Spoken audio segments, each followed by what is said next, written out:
ছাত্র নাগরিক অভ্যুত্থান যখন শুরু হয় আমি তখন সাউথ আফ্রিকাতে একটা স্ট্যাটাস দিয়েছিলাম, কোটা নয় গোটা দেশ সংস্কার করা লাগবে।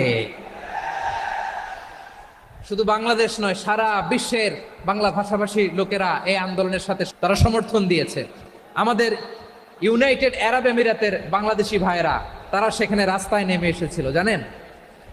ওইখানে ডেমনস্ট্রেশন করা যায় না, সেখানকার সরকার তাদেরকে যাবজ্জীবন দিয়েছিল। তখন আমাদের এই যে প্রধান উপদেষ্টা ডক্টর মোহাম্মদ ইউনূস সরাসরি G2G বলে, এটারে G2G, government to government, G2G, উনি চিঠি লিখলেন যে তাদেরকে, ইউর হাইনেস, হে সম্মানিত আমির, আপনি আমার এই চিঠির কারণে আমার সম্মানে এই 53 জন বাংলাদেশিকে মাফ করে দেন।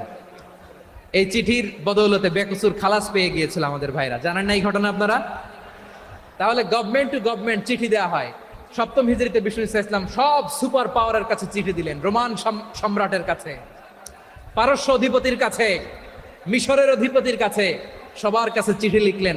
চিঠির ভাষা ছিল এরকম, মিন মুহাম্মাদিন রাসূলিল্লাহ ইলা মুকাওকিস আযীমিল কিবত, মুহাম্মদ রাসূলুল্লাহর পক্ষ থেকে মিশরের বাদশার কাছে, আসলিম তাসলাম, ইসলাম মানো শান্তিতে থাকবা, সালামুন আলা মান ইত্তাবা আল হুদা, শান্তি তার জন্য যে হেদায়েতের অনুসরণ করে। সুবহানাল্লাহ পড়েন।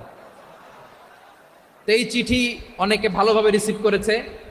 অনেকে এই চিঠি পাওয়ার পরে নবীর কাছে আবার ইন রিটার্ন উপহার পাঠিয়েছে। কি পাঠিয়েছে? উপহার। মিশরের বাদশাহ মুকাওকিস তিনি বিশ্বনবীকে বিশাল এক উপহারের ডালি পাঠিয়েছেন।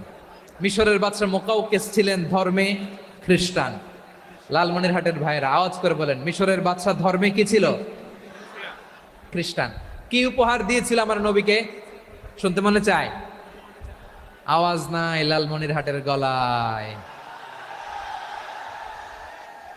শুনতে মনে যায়?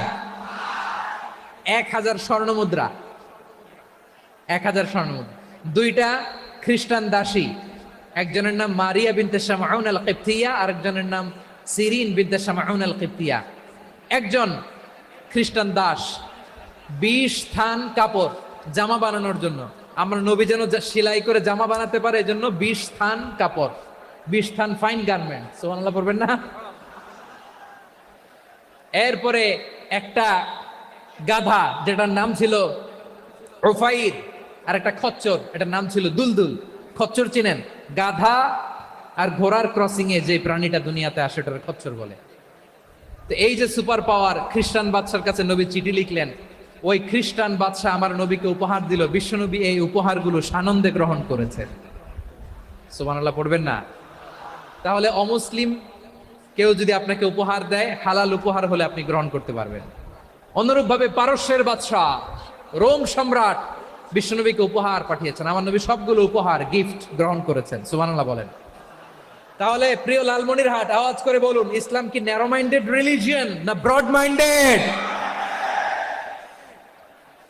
আম্মাজান আয়েশার কাছে মাসালা জানতে চায় মেয়েরা, হে আম্মাজান, অগ্নি উপাসকেরা তাদের ঈদের দিন নওরোজের সময় আমাদেরকে পাখি দেয়, নেওয়া যাবে? উনি বললেন, ওরা জবাই করে দিলে নেওয়া যাবে না, কিন্তু ওরা যদি ফলমূল এরকম খাবার দেয় এগুলো নেওয়া যাবে। তার মানে অমুসলিমদের দেয়া উপহার এটা গ্রহণ করা যায়। সুবহানাল্লাহ বলেন। শুধু তাই নয়, বিষ্ণু ঈসা ইসলাম অমুসলিমদের সাথে আর্থিক লেনদেনও করেছেন, ফিনান্সিয়াল ডিলিং করেছেন। অমুসলিমদের সাথে প্রয়োজনে আপনি ফিনান্সিয়াল ডিলিং করতে পারবেন। আমরা প্রায় দেখি বাজারের মিষ্টির দোকানগুলো আমার হিন্দু ভাইদের, তারপরে যে বারবার সব চুল কাটে যে নাপিত, অধিকাংশ নাপিতের দোকানে কারা? আমার হিন্দু ভাইরা। তা আপনি চুল কাটতে পারবেন কিনা? পারবেন কিনা বলেন? পারবেন। তার দোকান থেকে দই মিষ্টি কিনতে পারবেন কিনা? হ্যাঁ, আমার মুসলিম ভাইয়ের দোকান থাকলে ওইটার আমি বেশি প্রায়োরিটি দিব, ঠিক কিনা?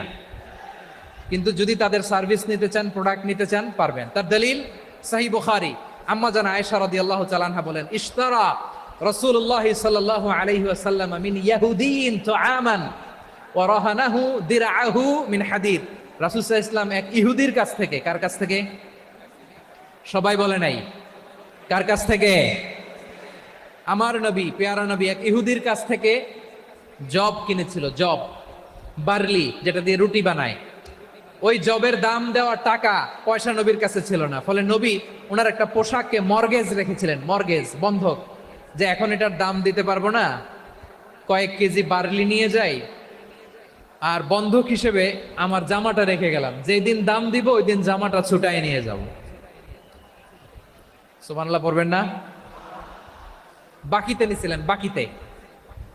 দিরআহু মিন হাদিদ, লোহার তৈরি বর্ম, মানে যুদ্ধের পোশাক, লোহা দিয়ে বানানো।